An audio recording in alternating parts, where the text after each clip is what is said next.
she said. I'm gonna boot up Death Stranding. Yeah, go for it. So she will be here shortly. All right, let's see. Let's see, are you behaving yourself? You are. Oh, it's so nice. All right, hello everybody. Welcome to Church of Chonkwij podcast. My name is Fat Man, and I'm joined tonight by OmegaConstruct and Zero Burn 75. Wait. Masami will be here later. Wait, my name got changed. What the fuck? Yeah, it got changed. It's fuck you and your fucking ats now. I can't go at Z anymore and get you. Now I have to go at M, and that also brings up. Yeah. You can't even go M. You can't even go MO because moist and fluffy. Yeah. So it takes like 3 keystrokes, or you have to use your mouse. Which, quite frankly, Zero, I'm considering just never directly addressing you again in Discord. Yeah, using your fucking mouse to select an at selection in Discord? What is this, Spain? Yeah. What are we, poor people? I'm just gonna say. Okay, I'm sorry that I had to rebrand myself, but I'm gonna say it, Zero. I don't care for your rebranding. Okay, well, that's fine. You can not care all you want. Does anybody else? I'm perfectly fine being the only one here who remembers that. I don't care that you broke your arm. What was that from? It was I don't know. All I remember is the clip of it. It looked like some kid in a comp sci class just absolutely fed up with the fact that this kid was soaking in attention for having broken his arm. It's all I ever got out of it. Oh man. Anyway, it's Tuesday. We're gonna do this on Monday. I couldn't do it on Monday, and obviously.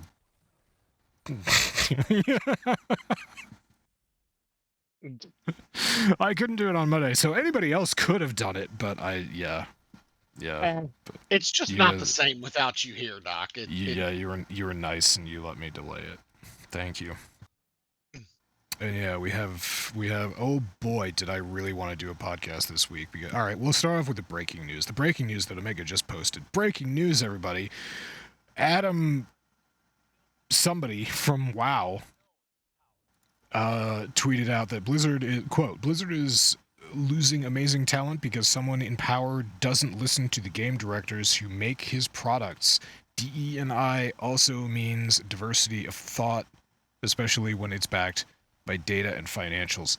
So basically, I guess what he's tweeted out, the gist of this, if I can summarize a tweet that's fucking less than 256 characters, Blizz is, how did you put it, Omega? Well, the headline I saw is that Blizzard is losing so many employees that it's having to create crisis maps of what it can and can't ship. He talks about that in the third tweet in his list, I believe. Yeah, I just saw it as you were reading it. So that's not good. That is something. When you are losing employees at such a rate that you need to figure out what you can and cannot deliver on as a business strategy, that's something. Zero, you've been known to play WoW once or twice. Do you have any thoughts? Like I said before, I don't think it's going to be that big of a problem because they've got pretty much everything from now until August already mapped out and set. The player base isn't going to be overly upset if they have to wait for them to polish up a product a little bit to be able to get it shipped out. In fact, they've proven that they can do it, and now the community kind of expects it. I don't know, but this sounds. I mean, yes, all of that is true, but this sounds like it's extending beyond that. I mean, sure, they might have shit through August, but what's coming after that? Good question. The roadmap doesn't go that far. Nothing. There's nothing. They're pulling an Ubisoft and they're not doing shit with it.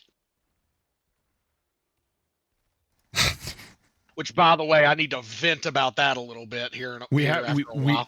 we have that article. We will be doing that article. Actually, So, we might be doing that article sooner than not. Because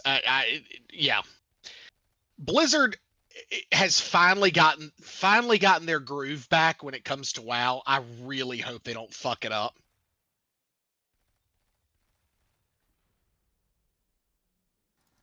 How Blizzard got their groove back. Yeah. We could make a movie. Starring Whoopi Goldberg. Oh, can we please? I have not paid attention to Whoopi Goldberg since Sister Act? Oh yeah, I watch her all the time in Star Trek Next Generation, but I feel like the last time I actually saw her in a recent release was Sister Act 2, Rise of the Nuns, I believe it was called. That's awesome. It's about nuns becoming militant. Yeah, where are all the fucking Warhammer movies, Mr. Cavill?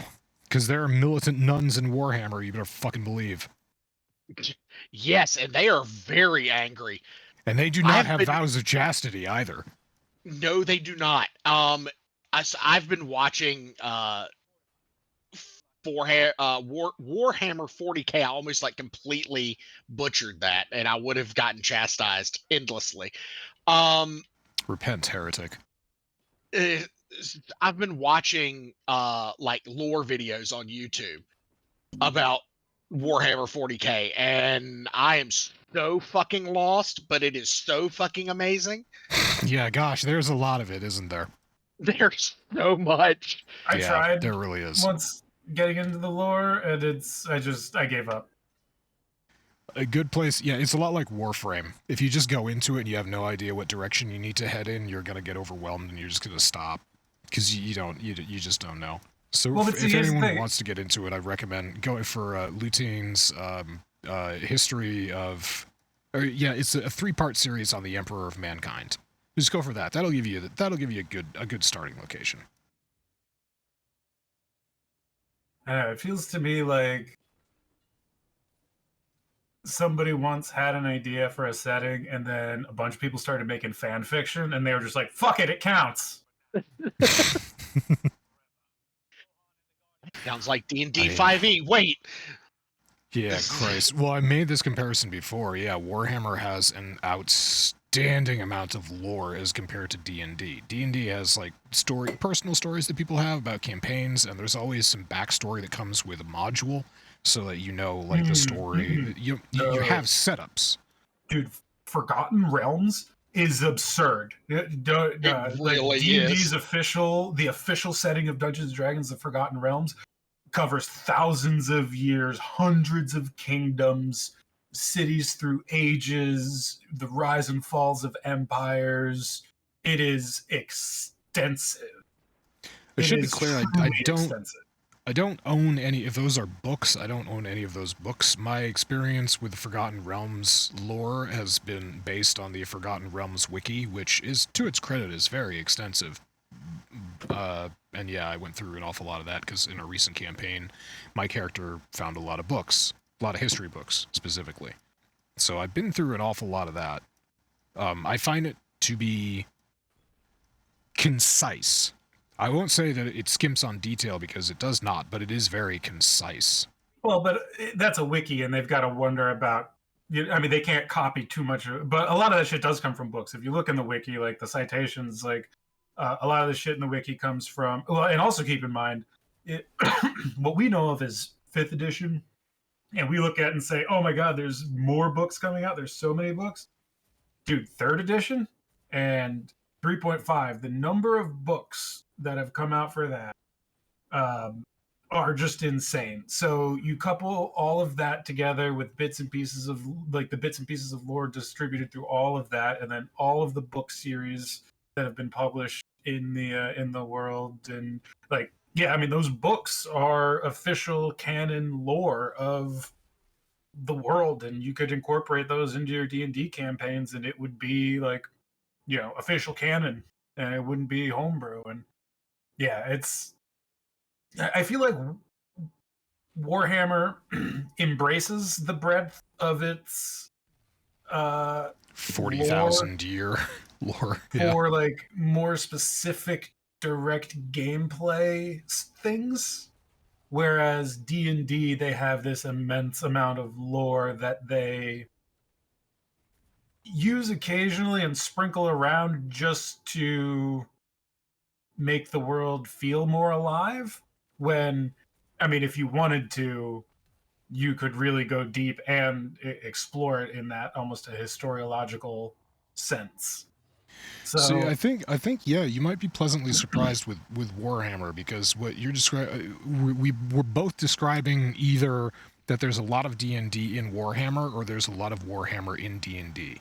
And I think both statements are true, because yeah, there is a lot there's a lot of material in Warhammer that is, yeah, it's specifically to give you background for wars, for battles, for campaigns, for whatever you want to however you want to play the game. But there is an awful lot of that backstory stuff that's just giving depth to characters, to chapters, to events and histories, not only for the human race, but yeah, you got to remember there's the Terran Empire, there's the Eldar, there's the Orcs, there's the Dark Elves, well, it depends on how extensive you want to get into, Warhammer 40k versus Warhammer, the sort of fantasy-esque version of it. How much you want to connect those two, because I'm fairly certain that you can connect those two. I don't know. I never really got into the fantasy aspect. I was only ever into 40k. But yeah, anyway, I think, long story short, there's a lot to love about D&D, and there's a lot to love about Warhammer, and they obviously are labors of love, both of them, that have a lot of fan input and a lot of developer input, crafting lores, crafting universes, crafting histories. And yeah, it's it's just generally a good time. There's a lot to work there. So for fuck's sake, Mr. Cavill, Don't fuck it up. move. I don't think he'll fuck it up. I think if he's in charge of it, I think it'll be better than what anybody else could come up with, because he seems to have a history of giving a shit about original works. But yeah, Henry Cavill on HBO. Is it HBO or is it Amazon? Amazon. Amazon, there you go. It don't matter. They just throw money at him. It's fine. You got shot in the nuts, son. You had to take a minute there. No, that's exhaustion from using Strand. It's exhaustion from using your nuts. My character's this particular character's female, so Balls. hit the tits. I'm sorry, did you just assume your character's gender? I did, because I created the bitch. You monster. I am a bigot. I'm sorry. Literally Hitler. All right, speaking of literally Hitler, Ubisoft, can you please explain your $18 a month subscription service? Yeah, because fuck them. So yeah. Well, you can rant on this one. I'm gonna riff. I'm gonna riff for a second. Can I give you a Can I give you a setup? Yeah, go ahead. All right. So it was this past week, the week before this, that Ubisoft announced Ubisoft Plus, which is going to be an all-access subscription service that's coming to Xbox and Play Anywhere version, including Xbox PC and Amazon Luna. So this is a subscription service for $18 a month. You will get Ubisoft Plus. That will be on top of an Xbox Gaming Pass subscription, and it also subsequently costs more than an Xbox Gaming Pass subscription. And so far, I think there are only 3 titles announced for Ubisoft Plus. So yeah, $18 a month, $220 a year. That's more than the current price of $70 AAA games that you could just buy and own. And take it from there, Zero, because this was nonsensical to me. So my major issue comes with the fact that they decided that X Defiant was a good use of resources. It is a first-person shooter that has absolutely zero identity of its own. It has taken the mediocre qualities of all of its predecessors, i.e. COD, i.e. Rainbow Six Siege, i.e. Apex Legends. It has taken all of the mid-class qualities from those games and put them into one game. It's fucking awful. They should have continued to develop games like Rainbow Six Extraction, which were actually good and had a decent following by the community. But instead of doing that, they decided to push it into a free to play model in this X Defiant game. End rant on that. The $18 a month for whatever this fucking bullshit Ubisoft Plus thing is a completely different story, because this is just Ubisoft saying, oh, we're going to charge you more because it worked so well for other companies like, oh, I don't know, Activision in the past. Fuck off with that bullshit. People do not want to pay for multiple subscriptions just to be able to play the games they want. They're not just charging you $18 for that subscription, they're removing all of their titles. Not one, not two, all of their titles from the from Xbox Game Pass and from the PlayStation Plus. They're removing all of it. They're if I've heard this correctly, there's a possibility they will be removing Siege from Steam, which would be the worst idea since Greedo shooting first. Okay? It is fucking stupid. Ubisoft as a company is morally fucking bankrupt, and they have no idea what their customers want. They need to seriously take their thumb out of their ass, put it on their wrist, and realize that that's where their fucking pulse is, not their asshole. Did George really re-edit the episode 4 to make Greedo shoot first? No, they did not. It's just that's the long-standing lore that Greedo shot first. Oh, that's bullshit. Han shot first. Exactly. Han did shoot first, which is why I'm saying it's the stupidest fucking thing since Greedo shooting first. All right, well. Sorry. Strong words. End rant. Strong words. From Moral Zero of the Burn story. 75. Ubisoft, fuck off. So, yeah, that, all good points.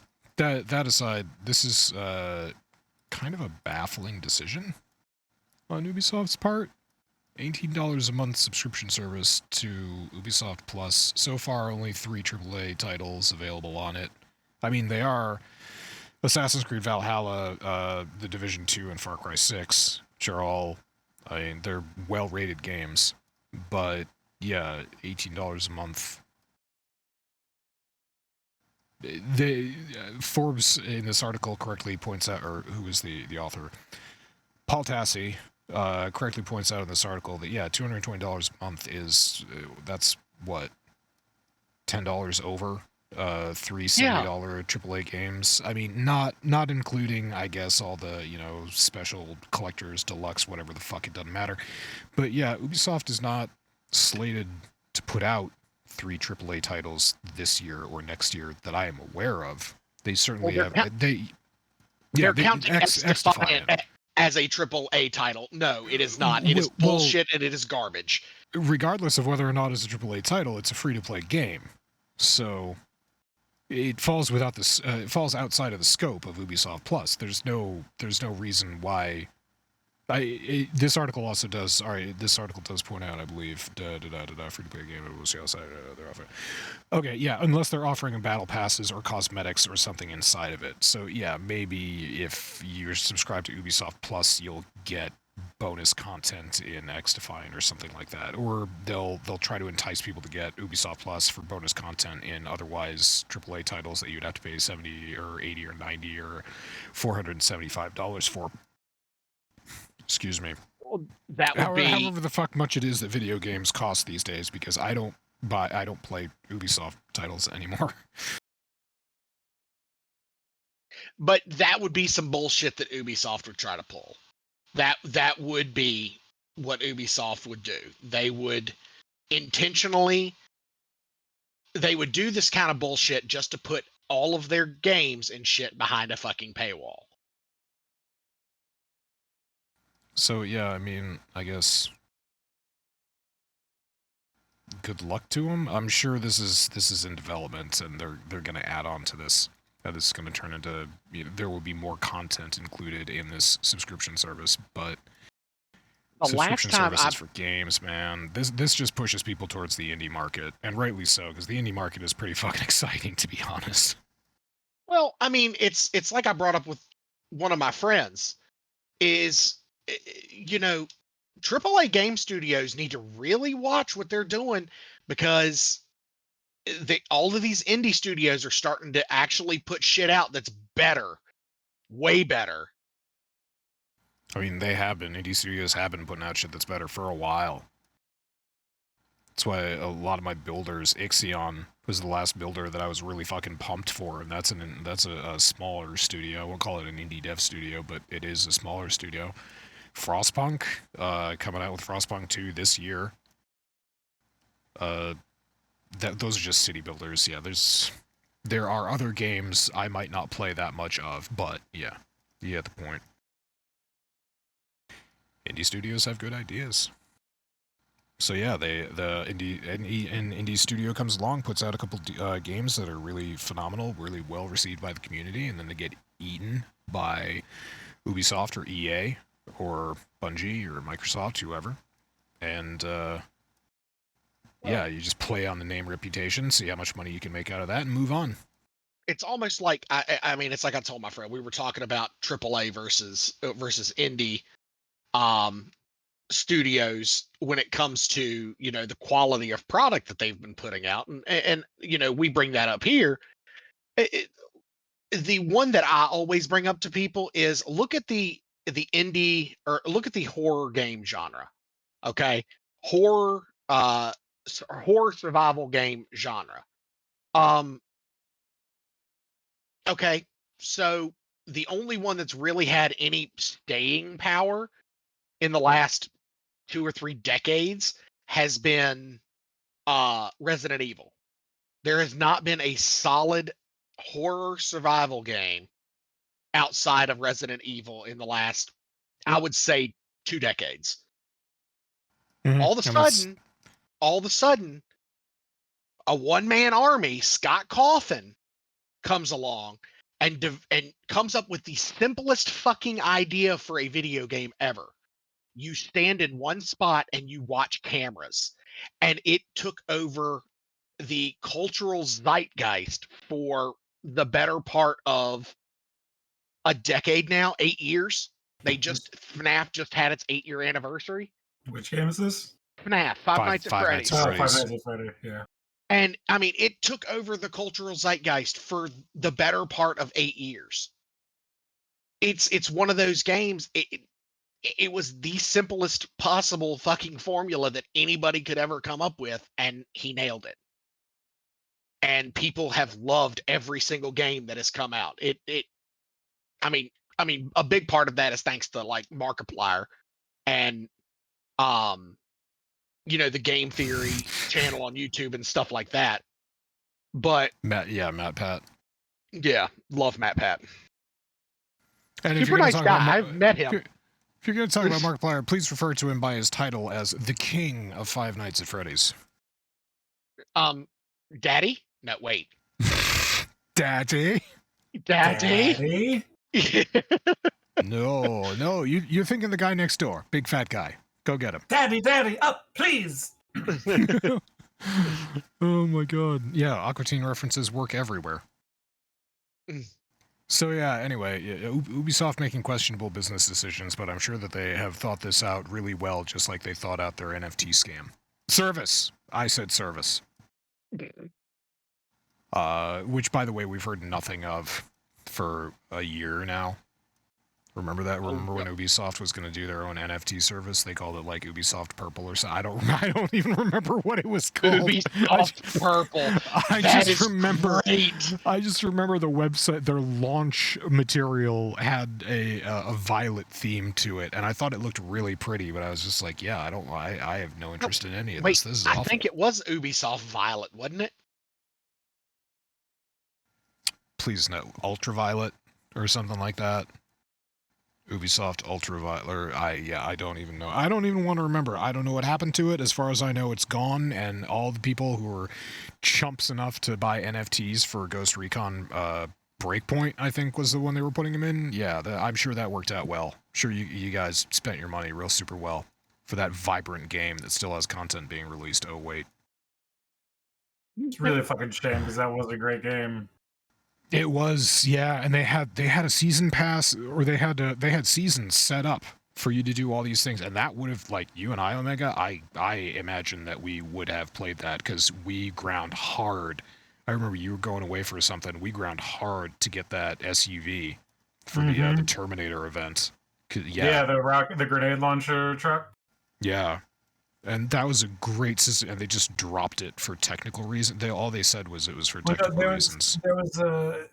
There was some sort of bug that like people were like exploiting to get free shit or something in the past, if I remember correctly. I don't even remember. Yeah. So they just shut it down rather than fixing it, and never went back and readdressed it. That was a huge mistake.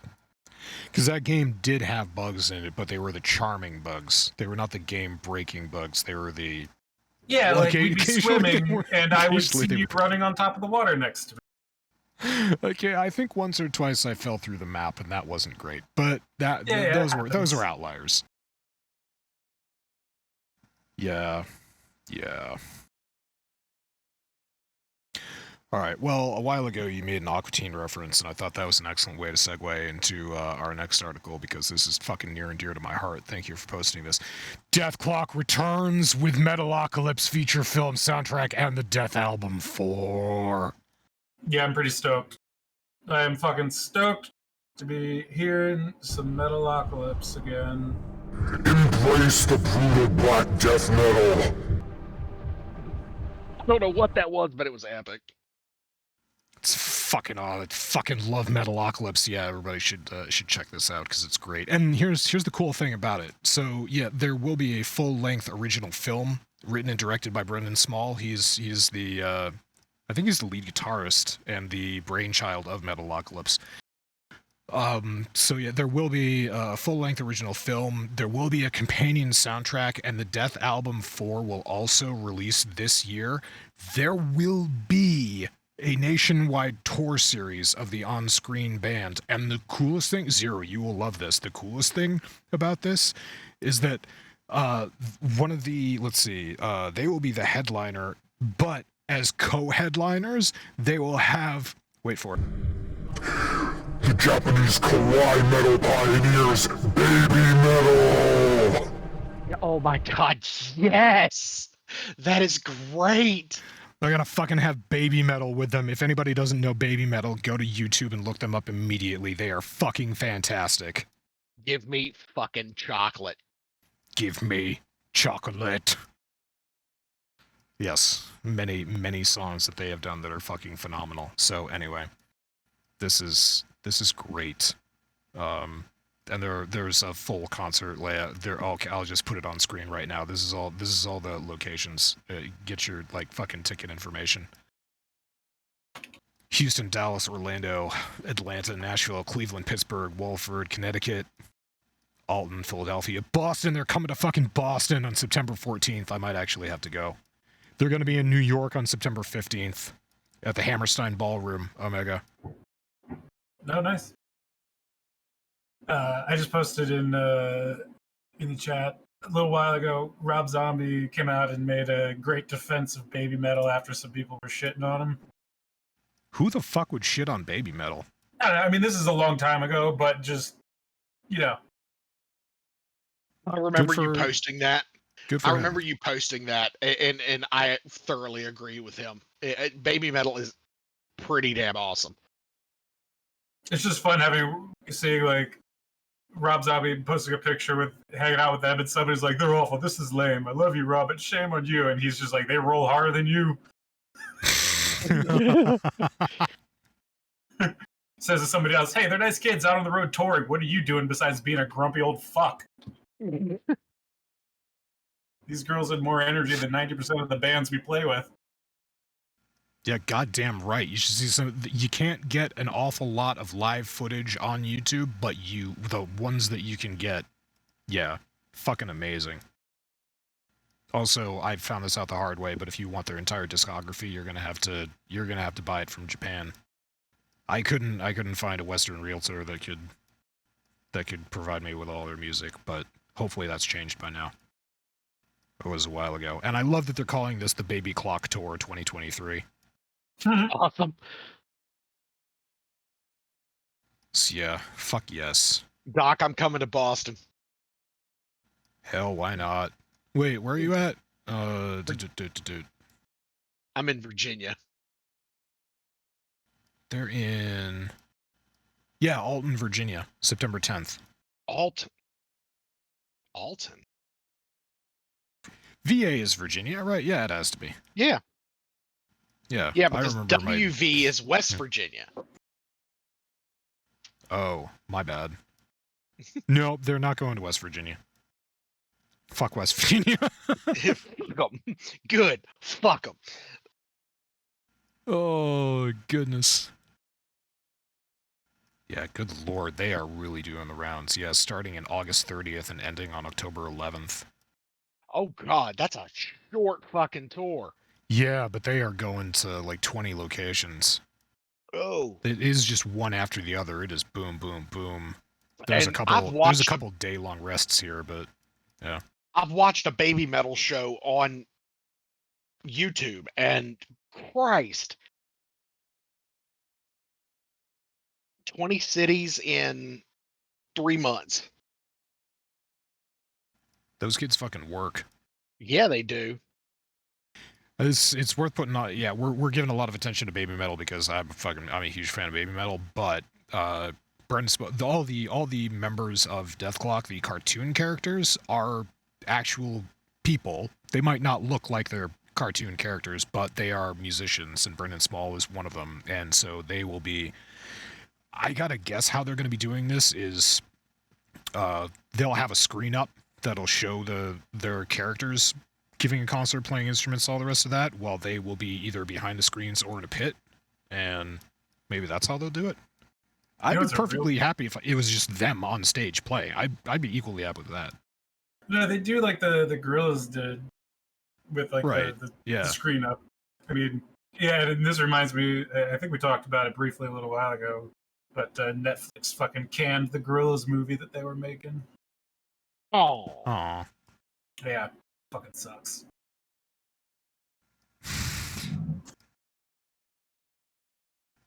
Oh, well, good times. So yeah, look forward to DETHKLOK returning. I'm interested to see their full-length original film because they usually do a really good job. They have a compelling storyline, and it's always brutal as fuck.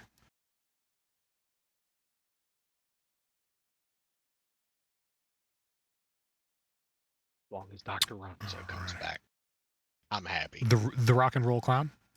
Yep. Who does cocaine? I do cocaine! I'm afraid that's all we know. Seriously, guys, I do a lot of cocaine. I seriously do a lot of cocaine.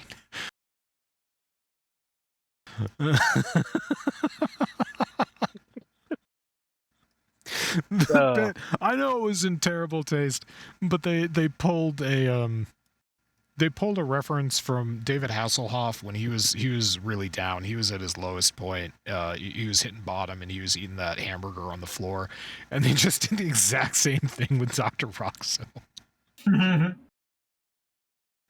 Like, yeah, that's in bad taste, but I appreciate that. I hope David Hasselhoff had a chuckle too. He probably doesn't even know what Metalocalypse is. So yeah, probably.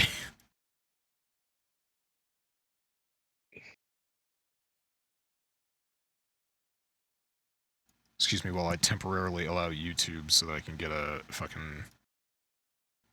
one thumbnail up.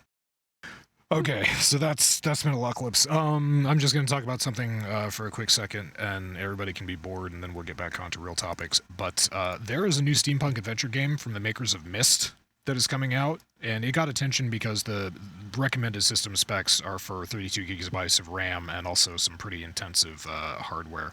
They got some intense fucking hardware specs recommended for this bad boy. But I read this and I was like, okay, from the makers of Myst, are we talking about Myst and Riven, or are we talking about Myst 3 and Uru and all the crap, Myst Exile, the garbage that came after Scion sort of stepped away from the picture? Nope, this is actually from Scion. It is the developer of Myst, and they have a brand new puzzle adventure game. It is called Firmament, and it's a first-person thing. Instead of Myst and Riven, where you were sort of clicking to move to locations and they were still images, this is a 3D rendered world that you will be walking around, you'll be solving puzzles, and you will not be alone. Apparently, you will have a clockwork machine, much like an automation or an automaton, following you around that you can instruct to do things using hand symbols, or gestures, I should say, that you will learn. So it communicates using sign language, basically, and you learn sign language as you go through the game and progress, so that you can tell your companion to do ever more complicated things to help you solve ever more ostensibly complicated puzzles. So it's a neat concept for me. I'm looking forward to this because I fucking love puzzle games, and I love Cyan, however you want to say it. There are no wrong answers here. And it was enabled. I really want to thank everybody who donated even $1 to the $1.4 million Kickstarter campaign that was run in 2019. And yeah, that's responsible for getting this game really going. But yeah, their system, the reason it's getting attention right now is because their recommended system specs would be for a processor, an AMD Ryzen 8-core processor, or a 3.9 gigahertz Intel i5 1100 series. That's pretty new. That's pretty beefy. Recommended 32 gigs of RAM. I don't know too many people that have 32 gigs of RAM in their gaming rig, even though the max these days is 128. Pretty easy. And for graphics cards, they're recommending either an RX 6800 XT or a GeForce GTX 1080 Ti 12 gig. So I don't know how. I haven't compared a 1080 Ti to my RTX 2060, but hopefully I'll be able to run it. I don't know. It's the only thing really that I don't know if I can compete with here. But yeah, if you have VR and you're interested, VR support is also available in this game. You can get it for Steam VR or Rift S, Quest 2, HTC Vive, Vive Pro, or Index. So you can explore this world in VR. And yeah, I just fucking love Myst games, and I fucking love the concept art of this, and it looks really goddamn pretty.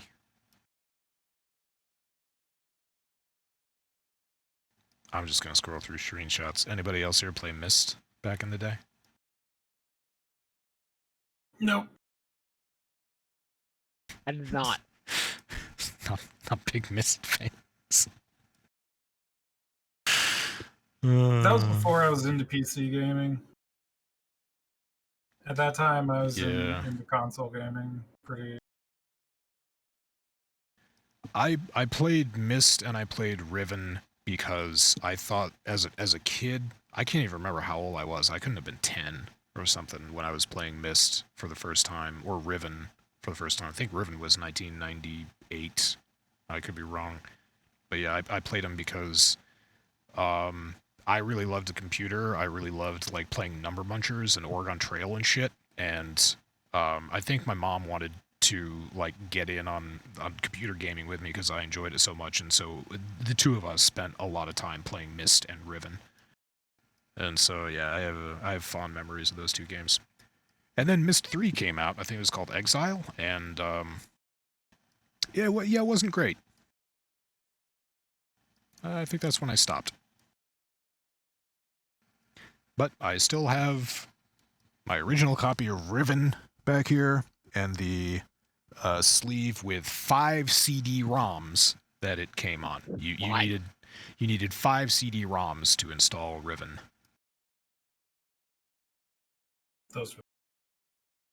Those were the days. And it was a finished game. It never needed to be patched. It wasn't broken. It just worked, and it was gorgeous. I remember those days. That's what blew me away about Riven 2 at the time, was because Riven had the best computer-generated graphics that I'd ever seen in my life or would see until Final Fantasy VII Advent Children came out as a theatrical release. So they're way ahead of their time, as far as I remember, in terms of graphics and just depth of world and story, and everything was just goddamn beautiful.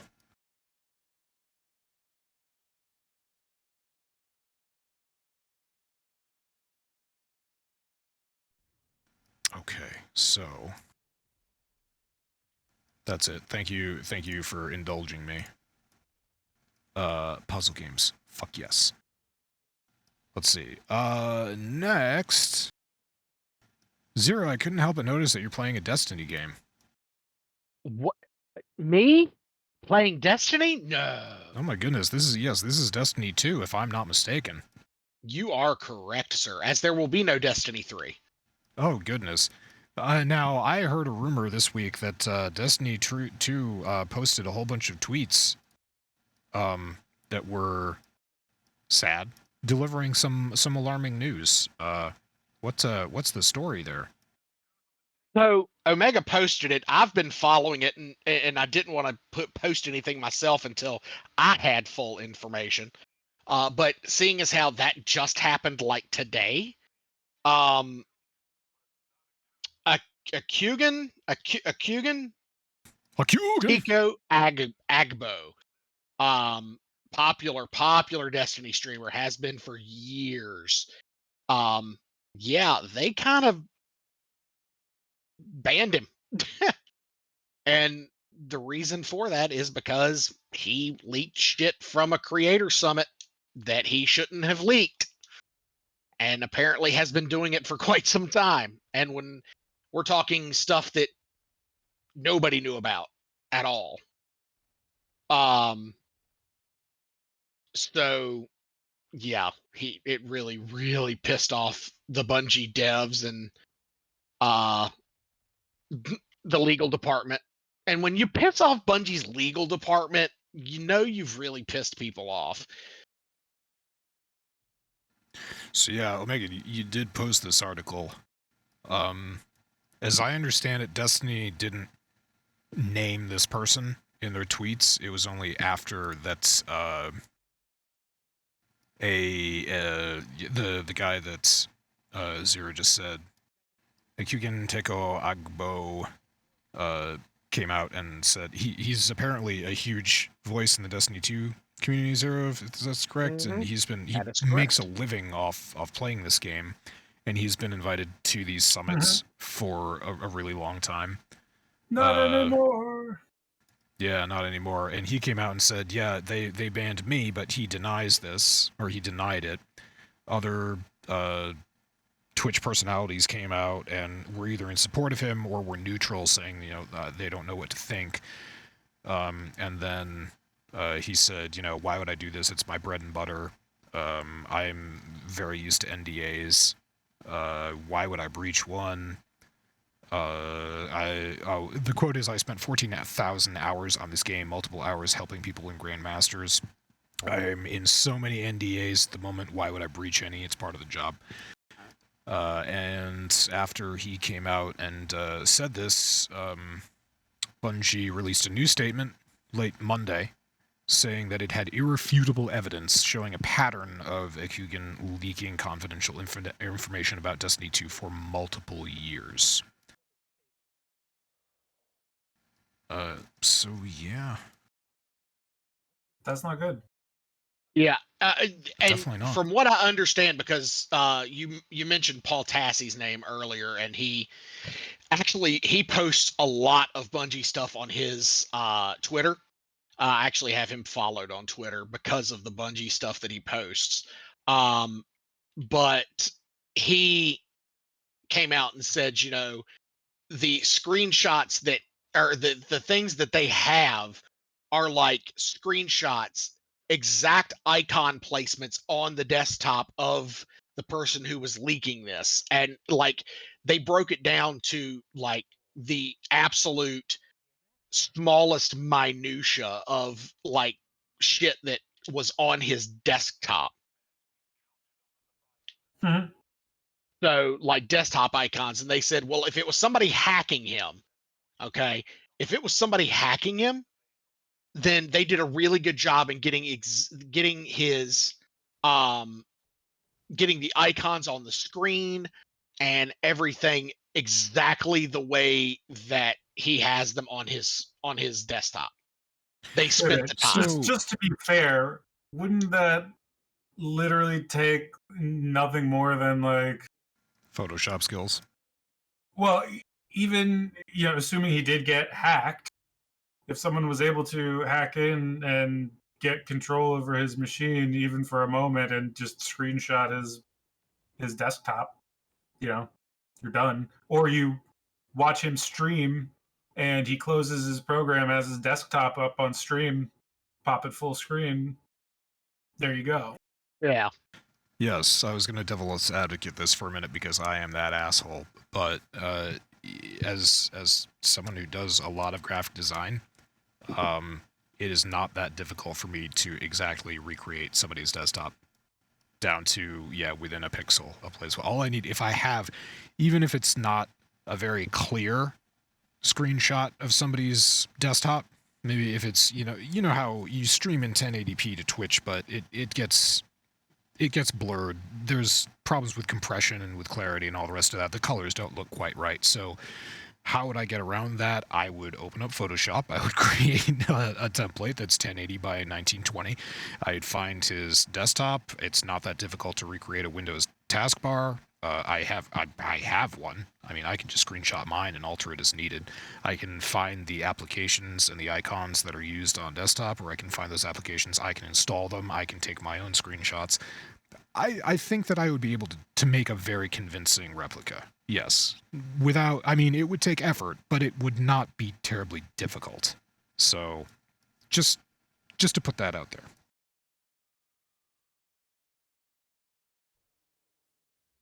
Though, I mean, all of that said, and while, I also made up a hypothetical, it seems unlikely that somebody would go through that effort to frame someone for leaking this kind of stuff. Kinda. Yeah. Doesn't really especially when you could just likely. leave the desktop out of it entirely and you could just post, like a copy of the PowerPoint presentation. I think it was a PowerPoint presentation that got him fucked over. You just take screenshots of that in and of itself and post those on Discord. There would be no reason to actually frame someone unless you held a grudge or you had an agenda. I don't know. Which is certainly possible. Yeah. Yeah, I mean, sure. There are so many like big Destiny streamers that having one person having a grudge against one streamer, the shit would roll downhill and it would end up affecting others, which this might. It's early. It could very well roll downhill and affect other streamers. Well, here's the other thing is that Bungie said that they know the Discord account where this content was posted. So if this is a breach of NDA, this is a potential legal suit that they could file. They could ask Discord to, give a registered email or an IP address or an IP log of this particular Discord user and say that this person is, breaking our company policy and this is like hazard to us. They could argue harm. So No, they absolutely could. So that just makes me think that maybe they did that and that is their irrefutable proof and that the Discord account tracked back to this guy. I don't know. I got a hard time imagining Discord would. I mean, not that I imagine Discord as being some bastion of people's privacy rights or anything. It's really not. But I don't know if I would necessarily believe that a company would just hand over that kind of data. If it depends on how successful Bungie was in arguing that they had been harmed by this, and if they could get a subpoena In that case, I imagine the Discord would do it. Oh, certainly. Yeah. But yeah, that's an awful lot of ifs. I mean, it's certainly possible. But we don't know what kind of legal efforts they've already initiated. And the other just tag on to the end of that is that if that was the case and Discord did hand over user information, they would not want that out in the open. They would that is, as you say, you know, they're not a bastion for user rights or anything like that, but that is a bad look for them. So something like that would probably get gagged. But yeah, we're deep into speculative territory. Point is, this guy was a big Destiny 2 streamer, and now he's out. He's oot. Yeah, that's real rough. Like, basically losing his entire source of income because he wanted to be, I don't know, like special and feel. I don't know. Like, what's the point of being the leaker when you're not even leaking under your own name and like, I don't know. It's such a risk. He literally threw his entire livelihood away just so that he could get the thrill of leaking this shit. And yeah, for the same reason that the kid did the Pentagon leaks recently, is because he was on server. He wanted to impress some kids. He threw his entire life away. Well, but like, that's the thing. That's not a fucking famous partnered streamer who is making a fuck ton of money and living the high life playing a video game for a living. And very visible. Yeah, like, that's what I mean. Like, I can understand some people who go for that shit and try to, you know, hack shit and find leaks, and, you know, there are people, I get that. But, you know, those people don't have nearly as much to throw away as he did in this instance. I mean, yeah, you know, you're not doing it for the lulls. You're literally playing with fire and risking your main source of income. And you're not some fucking whistleblower who's some hero exposing corruption. You're just some fucking nerd who wants to feel cool. And, yeah, you want to be popular. Like, that's crazy to me. Like, the kind of people who would do this are the people who do it for their ego, but you're already a famous Twitch streamer. What do you need? What more stroking do you need? I get it. I felt that the situation was not spicy enough.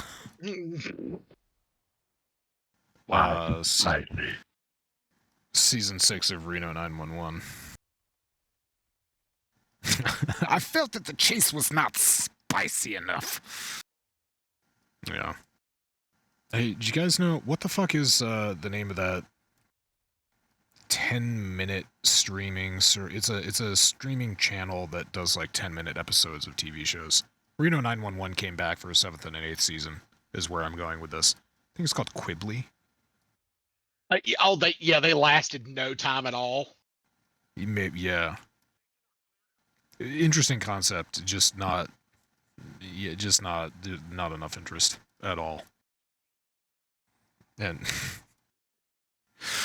come on, Tom Lennon could have pitched Reno 911 season 7, season 8, season 9 to Comedy Central. I bet. I maybe he did, and maybe they said no because they're idiots. But that was a great show. I might watch some. All right, so that's that. We'll get rid of all that. Oh, this is the part of the show where we say hi to Future Leetness. Hello, Future Leetness. We hope you're having a nice day. Yes, enjoy your day at work. No! Oh. That's exact. So anyway, yeah, hi Future Leetness, and Diablo 4 has officially gone gold. This is the number of pre-sales. Gold is reference, as this article puts it, to the good old days of physical media, and basically means developers have locked down a release version of the game. It's as bug-free as it's going to get. Time to stick it in boxes. and ship them to stores. So yeah, Diablo 4 looks like they are actually on track to hit their June 6th release date, which is a surprise to basically everybody. However, what will not be a surprise is how overloaded the servers are on day one, and possibly week one. Gonna be awful. Yeah, we know it's gonna happen. I'm basically gonna get in a queue so that I can start up our clan, and then that I'll just wait. I'll just wait after that for them to get their shit together. Could maybe a couple days, maybe a week. I expect them to have their shit sorted out after that.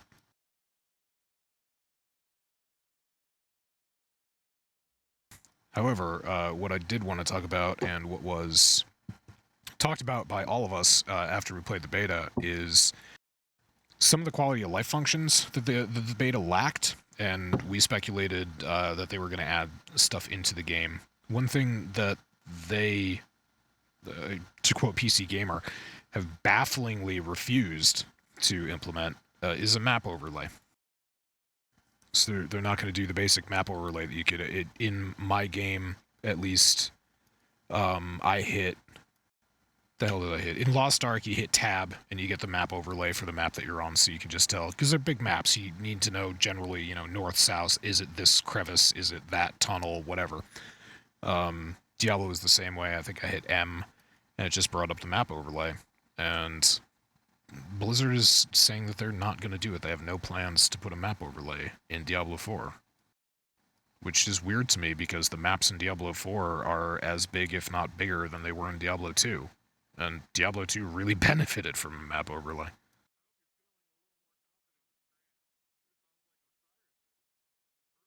So yeah.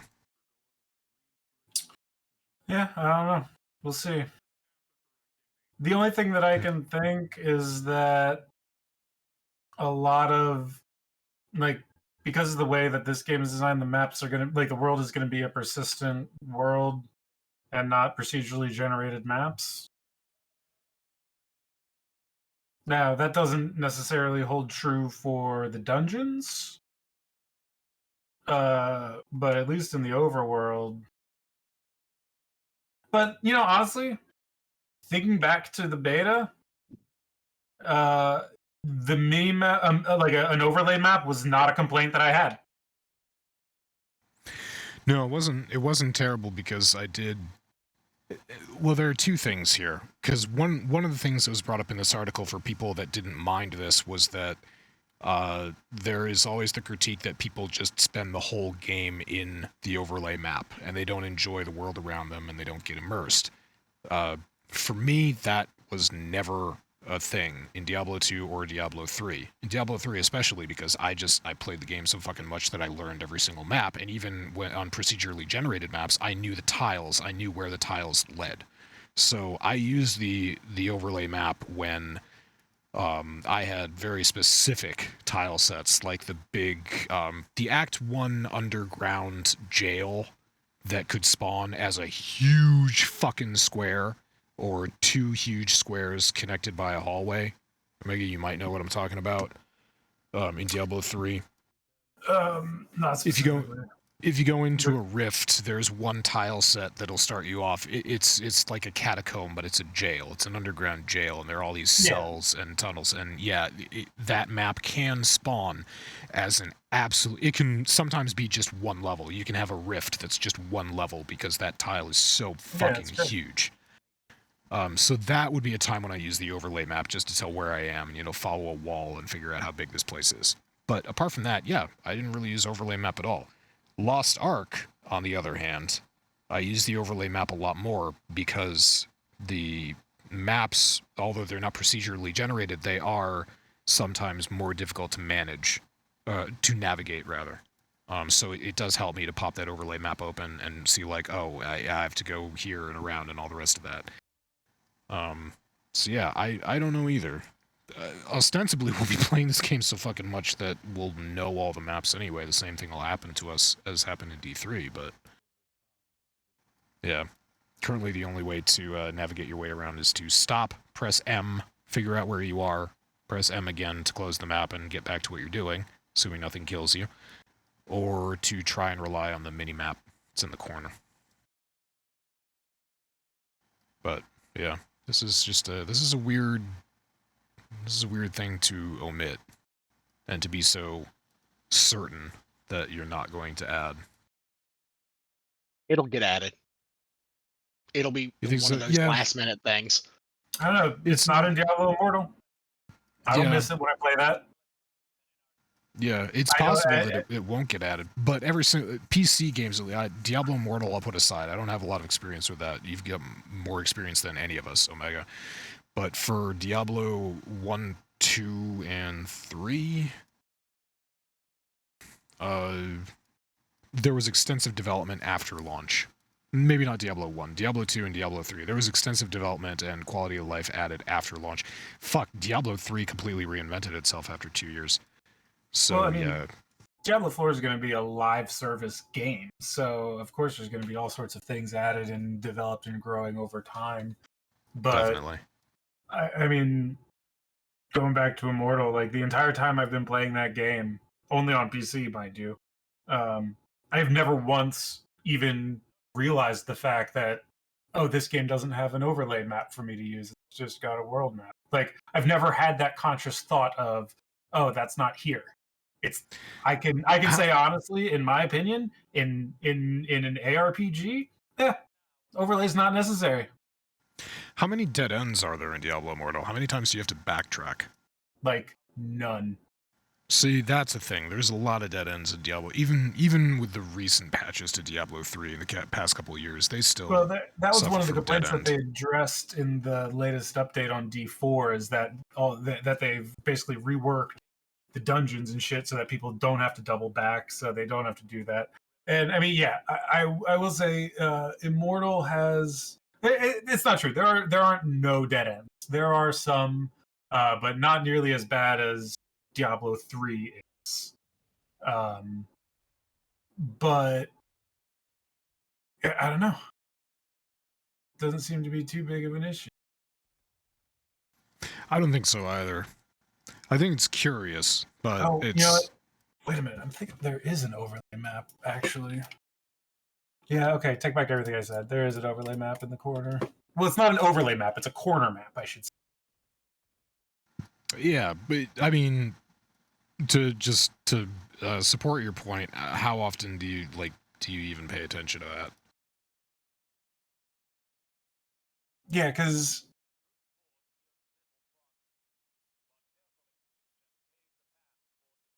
I don't know. It seems silly. I mean, the whole time we played the beta, it wasn't an issue. I never saw people on like the subreddit complaining about it as one of the things that was a complaint. I mean, clearly enough people requested that they addressed it, but I feel like it might be the kind of thing that people think they need, but they actually don't. And I mean, I'll tell you, when I was playing Immortal, I did one of the, or not Immortal, when I was playing a D2R, one of the things they added to that game that I really did enjoy was you could make the minimap smaller and put it off to the side rather, they're like the overlay map off to the side rather than have it being on the center of the screen. Because what you mentioned earlier, like I do actually agree that I was spending a lot of time and like having the overlay map right there over top of the center of the screen. Like, and that's what I like about Immortal having the map in the corner of the screen is that like I can glance up to it and see it when I need it, but it's not blocking the game in front of me.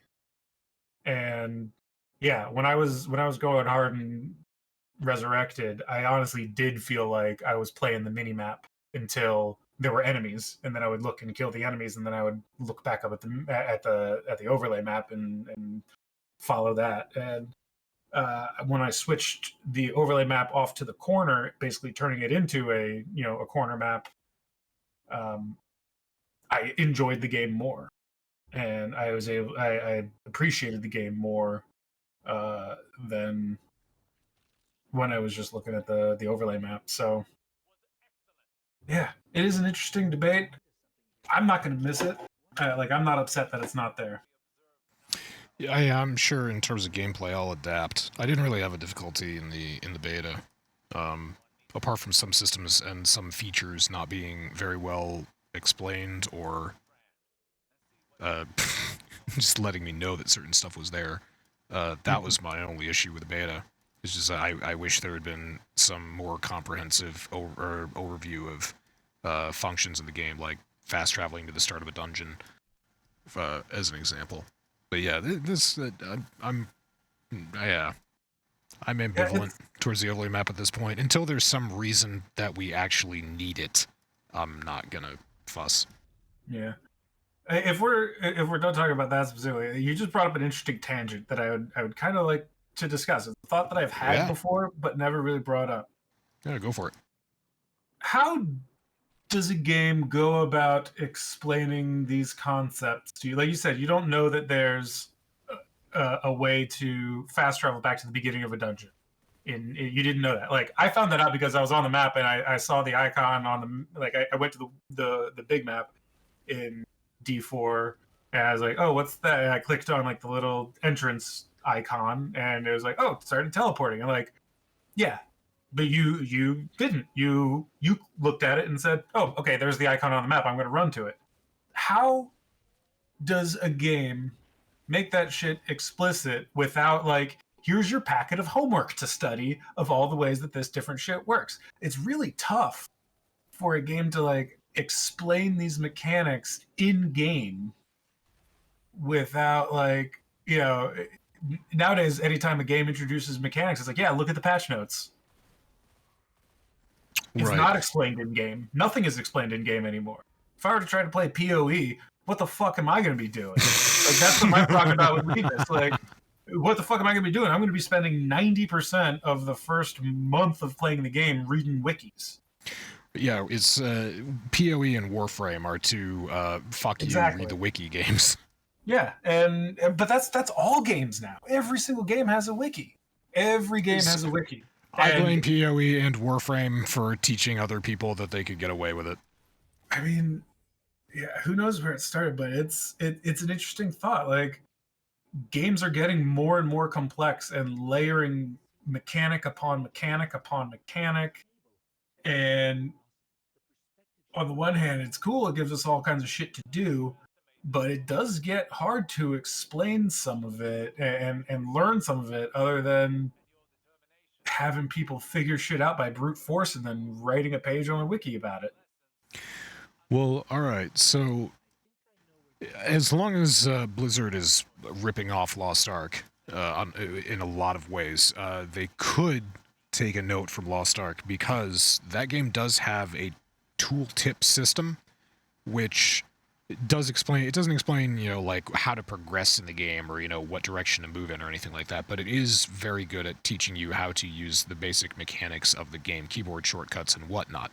So, and you can turn it off. So after you've learned everything, you just be like, okay, that's enough of that, and you can play the game and enjoy it. However, there are some tips in Lost Ark that never go away, and to this day, when I am done in the odd event that I actually do a dungeon, at the end of that, when I'm all done and the dungeon is all finished, a little scroll will pop up at the bottom center of the screen that says, play the Song of Escape to exit the dungeon. So instead of going back to a door or something and trying to find my way out, the game notifies me. If I haven't done anything in like 5 to 10 seconds after the dungeon is all completed, the game will notify me with this little scroll that just says, play the Song of Escape, and you'll exit the dungeon immediately. So stuff like that could be helpful. Like in Diablo, when all your objectives are completed inside of a dungeon, there could be, you know, a little scroll in the style of the game that pops up and says like, click this icon on the map to immediately return to the start of the dungeon. Mm-hmm. You know, so tooltip stuff like that is, and Blizzard is not a novice when it comes to art style or you know, capturing the feel of a world and telling you to do stuff without breaking immersion. So they could totally come up with a tooltip system that fit, at least artistically, with the game, I think, that could just give you little stuff like that. Mm-hmm. So that would be my suggestion. Just, you know, little stuff. I'm and the rest of the crap that's in there, I mean, a lot of the people who are going to be playing this game are veteran gamers. We just expect certain mechanics, and we expect things to work in certain ways. So I'm sure there was a ton of stuff in here that if it was a 12-year-old playing Diablo 4 for the very first time, and that was like their introduction to video games, they probably would have had a bad time. Whereas I went through there and I was like, okay, this is tenable. I can totally do this. But yeah, tooltips maybe my suggestion, but I don't know. Blizzard might just switch over to the exclusive wiki model, like PoE. And I haven't even tried to get into the Lost Ark wiki. I don't even know if that's a thing. I know max roll is a thing. That's the only thing I paid attention to so far. Then again, I have no plans to play Lost Ark as much as I have to play Diablo 4.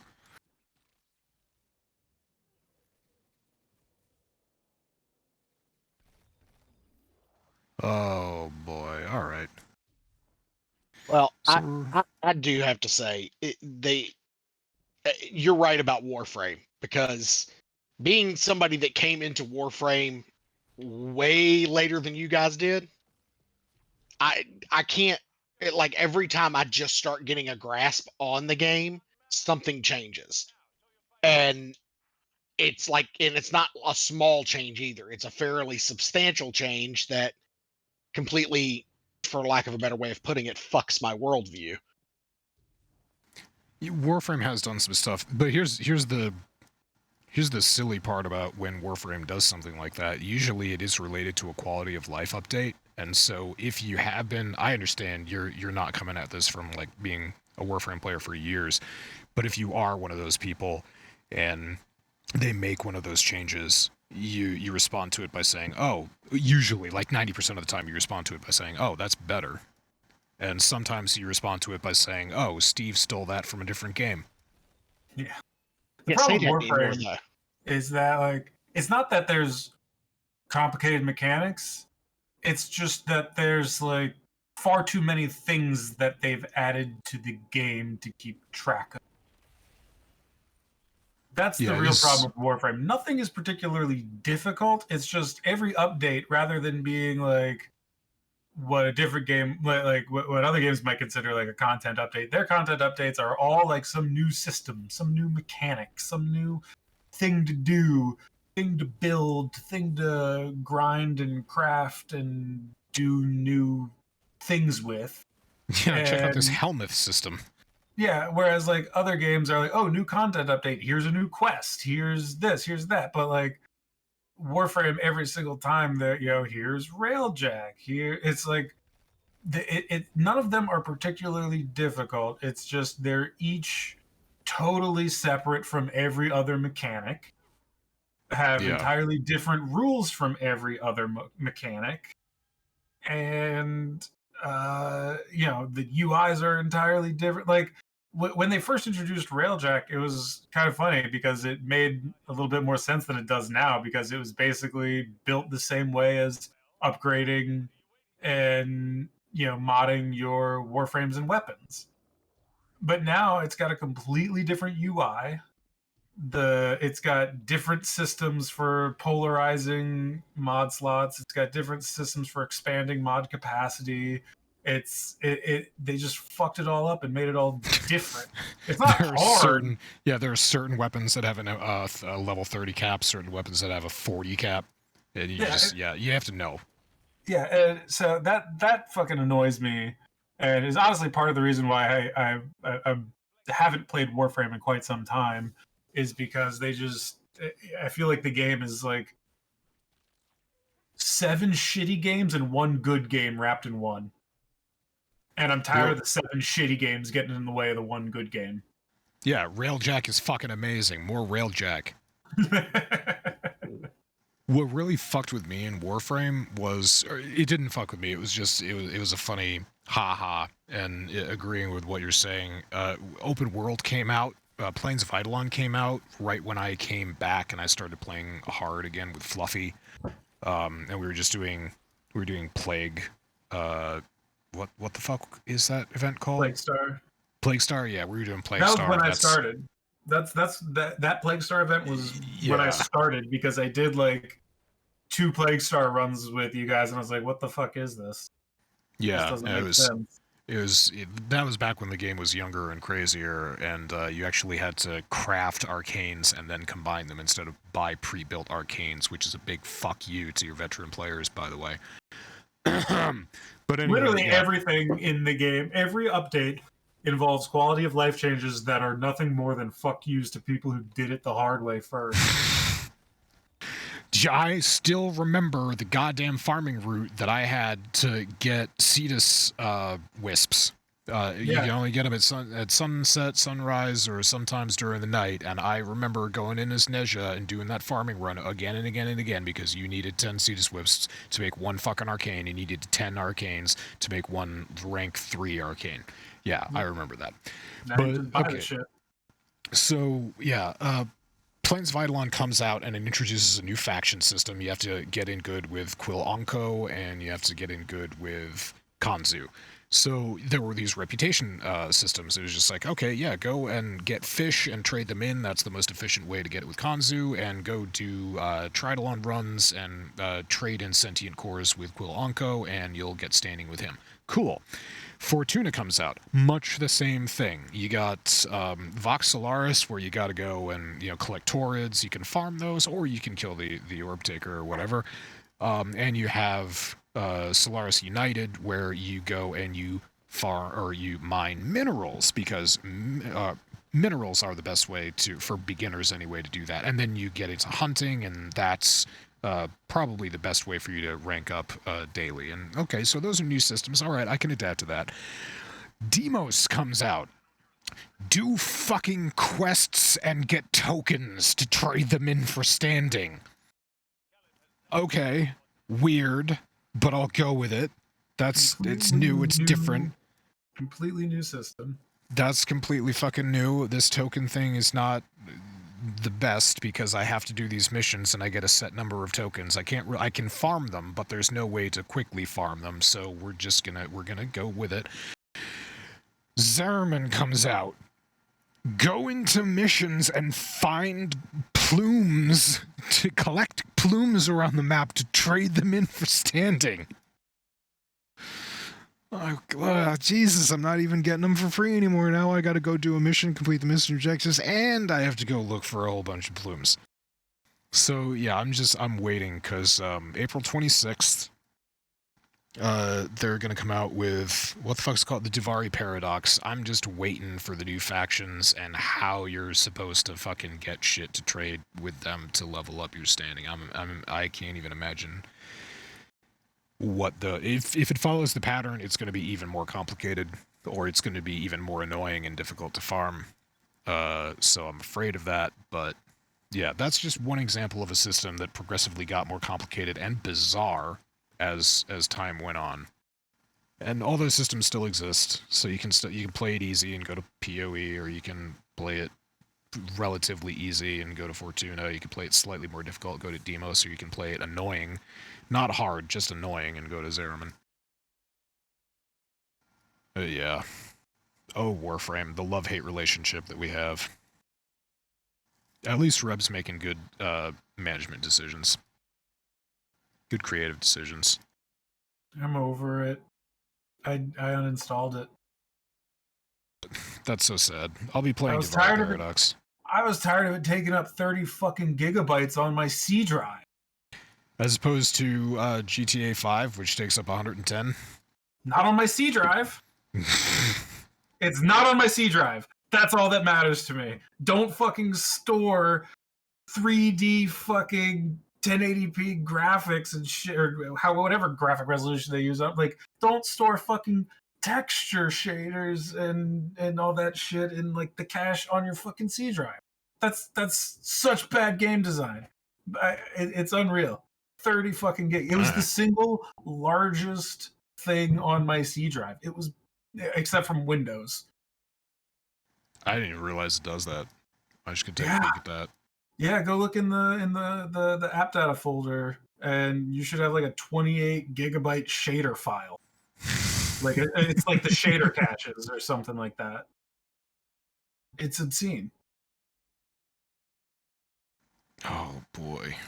Honestly, that's the reason why I uninstalled it. I was tired of getting your C drive is running out of space notifications from Windows and trying to delete like a gig here and a gig here of whatever shit that I'm not using anymore when I've got this fucking 30 gigabytes worth of crap on my C drive for a game that I don't play anymore. Hell, that update come out and I might give it a shot, but you know, if I can't download the shaders onto my C drive, maybe not.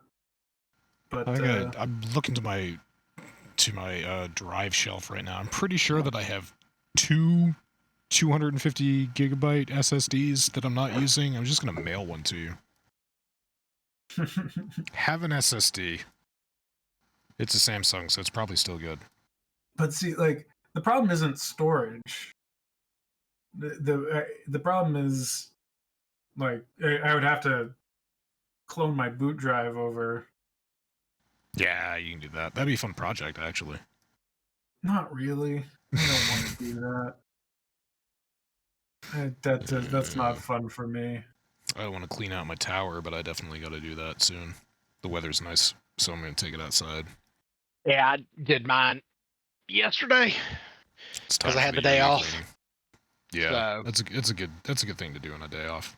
I also have I have larger hard drives to swap out in it for myself, or actual hard drives for my what do you call it? No, those are all external. These are for preview cache for Premiere. Get some fucking Raptor drives because they're cheap. Yeah, right. I've decided because of how dusty and how much fucking pollen and shit there is in this area. It's awful. I hate it.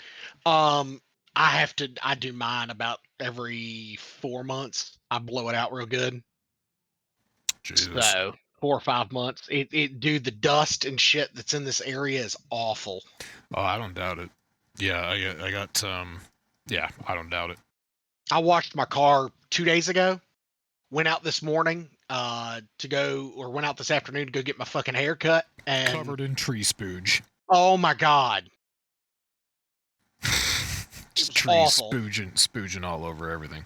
God damn you plants. I know you can hear us. I read that scientific study. Oh yeah, I know. Alright, so let's go out on a laugh here. An 11-year-old was stabbed at a Dollar Tree after calling a 29-year-old man an NPC. Oh, I'm going to hell. We're living in a fucking simulation, I swear to God. That's what this 11-year-old thought, and he let it be known to this 29-year-old man who was apparently mentally unstable, and the guy chased him into a Dollar Tree and stabbed him. I mean, Christ, it's just... I don't get it. I don't fucking get it. I mean, the kid's okay. All right, he survived the attack, I should say. He's probably not okay. This is going to be years of therapy. But this is the only reason why I can chuckle at this is because he survived. The 29-year-old is in custody. He's probably going away for a long time.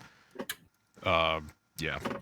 The moral of the story here is that if you're this mentally unstable as an adult, you really have no business going out in public. And kids, shut the fuck up. Just shut up. I'm sure it was funny. I'm sure that it was funny right before the knife was produced, but yeah. I mean, I remember growing up and my parents used to give permission to, people that they knew, hey, if my child gets out of line, whip his ass, which never happened because I was always good around other people. I was an asshole to my parents. Yeah, you ever get dropped off at your dad's place and your dad's just like, if he talks out of turn, you stab him. Yeah, no, never had that happen. That was never a thing. Not surprising. Yeah. I don't know who posted this story, but this was, I think it was Omega. Good eye. Yeah. I mean, it's terrible, but like, it is kind of. Yeah, it's inexcusable behavior, but since everyone lived. Yeah, I mean, like, the guy's obviously awful and deserves to be in jail and et cetera, et cetera. But yeah. He's in a better place now. prison. I should say this is the kind of story that's like really funny if you treat them like, ironically, like NPCs. Yes, because this is something that you would expect to see in GTA. Yes, exactly what I mean. I mean, it just sounds hilarious.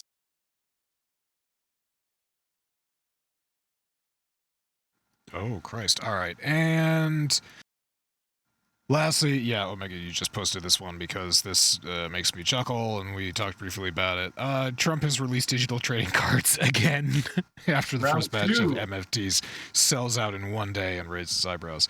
Yeah, so they're cartoonish images of Donald Trump. They're selling for $99 a piece. They are NFTs. They are completely fucking digitally worthless. This is an obvious scam. But everybody knows that it's a scam. So, yeah. Why not? Marketing to stupid people. And it's working. Again. I'm just saying it again. We live in a fucking simulation. There's just no two ways about it.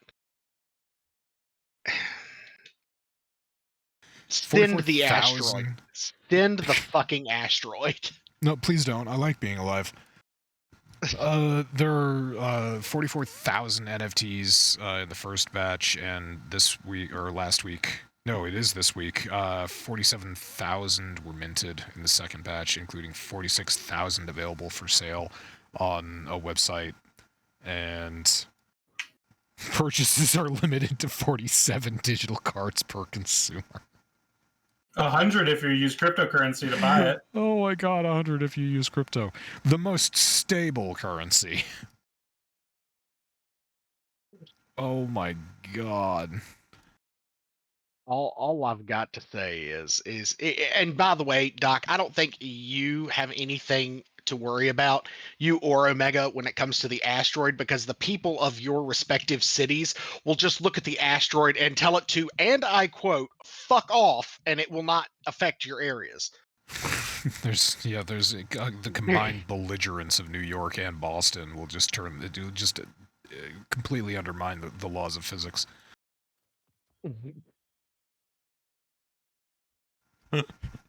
Tell me I'm lying. The fuck are you doing, asteroid? Turn your fat ass around. We don't want you here. Fucking piece of rock. Do you even know if you're a meteor or a meteorite? Do you know the difference?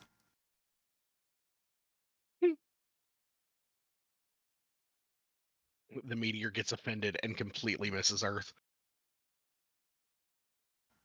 Just breaks apart in orbit. It can't take the ridicule. At the end of this article, though, it does say that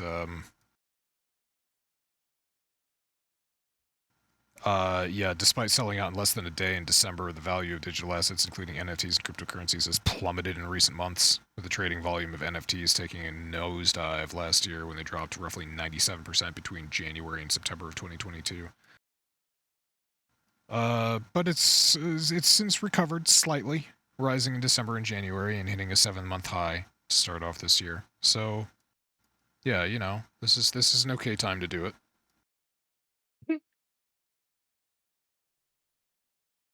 Oh my goodness. So yeah, go out and get your former President Donald Trump NFTs.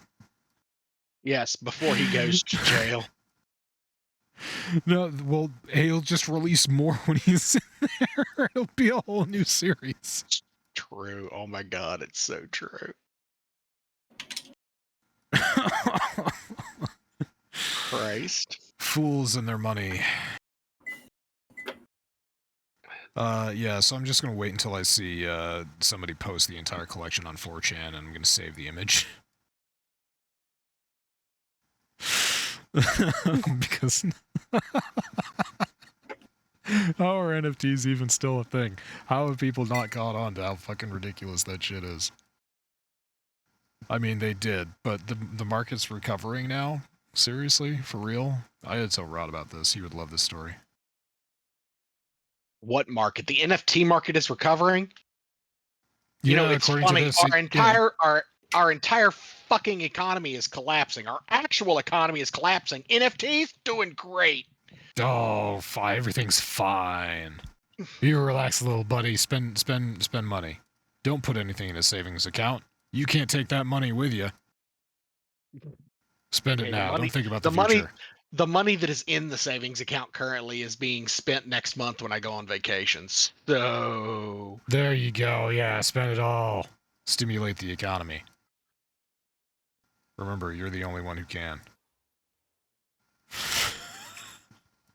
All right, in the post show, we're going to talk about how how numerous CEOs have been called out for giving themselves multi-million-dollar bonuses at the end of last year at the expense of not affording their employees any. And then they go on Zoom calls and make motivational speeches to their employees about how they shouldn't worry about the bonuses. They should worry about their quotas. They should worry about meeting those deadlines. That's all that matters. Don't worry about the money. If you work hard, it'll come. Doc, stop. You're gonna make my head pop, and it's not gonna be good. Because If you work this hard, podcast, you'll make me come. I'm sure. Yeah. I'm gonna go listen to more of those fluffy things. All right, so yeah. GG's, everybody. Thank you for letting me push this until Tuesday. I guess Sami fell asleep. Oh, no, I didn't add her. Fuck. Oh, yeah, whatever. That's it for Church of Chonkwij podcast. And we'll be back same time, same space. Well, not the same time. We'll be back to a regular Monday next week. So yeah, penis, fuck Putin, fuck Winnie the Pooh. Fuck him. Bye. Welcome. Bye.